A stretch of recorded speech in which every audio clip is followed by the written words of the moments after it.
Ketika Roh Kudus memenuhi kita, hidup kita berubah. Hakim-Hakim 6:34.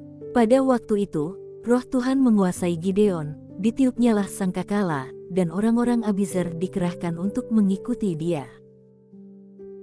Gideon bukanlah sosok yang percaya diri saat pertama kali dipanggil Tuhan. Ia merasa lemah, tidak layak, dan bahkan takut. Tapi semua berubah ketika Roh Tuhan menguasai dirinya. Ia yang semula bersembunyi, kini tampil di depan umum meniup sangkakala, menggerakkan pasukan, dan memimpin bangsanya menghadapi musuh. Peran Roh Kudus dalam hidup kita sekarang adalah mengubahkan kelemahan menjadi kekuatan. Roh Kudus bukan hanya menghibur, tapi juga memperlengkapi. Ia memberikan keberanian supranatural kepada mereka yang merasa kecil, seperti Gideon.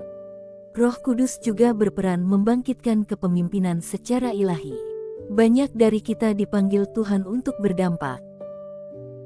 Roh Kudus memberi visi, arah, dan otoritas rohani untuk memimpin dalam panggilan kita, baik di keluarga, pekerjaan, maupun pelayanan.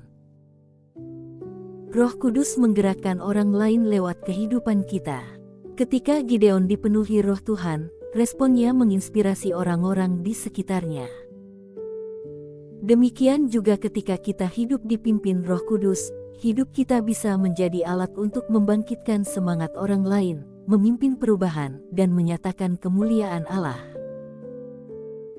Memberi arah dan kuasa dalam tugas ilahi. Tanpa Roh Kudus, pelayanan atau panggilan akan terasa berat.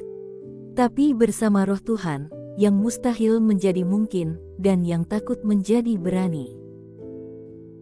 Jangan menilai dirimu dari keterbatasanmu. Lihatlah apa yang dapat terjadi ketika Roh Kudus berkuasa atas hidupmu. Seperti Gideon, kita pun dapat mengalami transformasi dan dipakai Tuhan secara luar biasa, jika kita membuka hati dan mengizinkan Roh-Nya menguasai kita sepenuhnya. Mari kita berdoa. Tuhan yang Maha Kuasa, terima kasih karena Engkau tidak memilih orang yang sempurna, tapi Engkau menyempurnakan mereka yang Engkau pilih. Kami rindu seperti Gideon yang dikuasai oleh Roh-Mu dan dipakai untuk tujuan-Mu yang mulia. Roh Kudus, penuhilah kami hari ini. Berikan keberanian, hikmat, dan kuasa untuk hidup dalam panggilan kami. Pakailah hidup kami untuk membawa dampak bagi kemuliaan-Mu. Dalam nama Tuhan Yesus kami berdoa, haleluya, amin.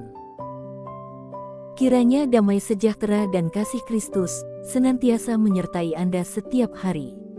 Tuhan Yesus memberkati.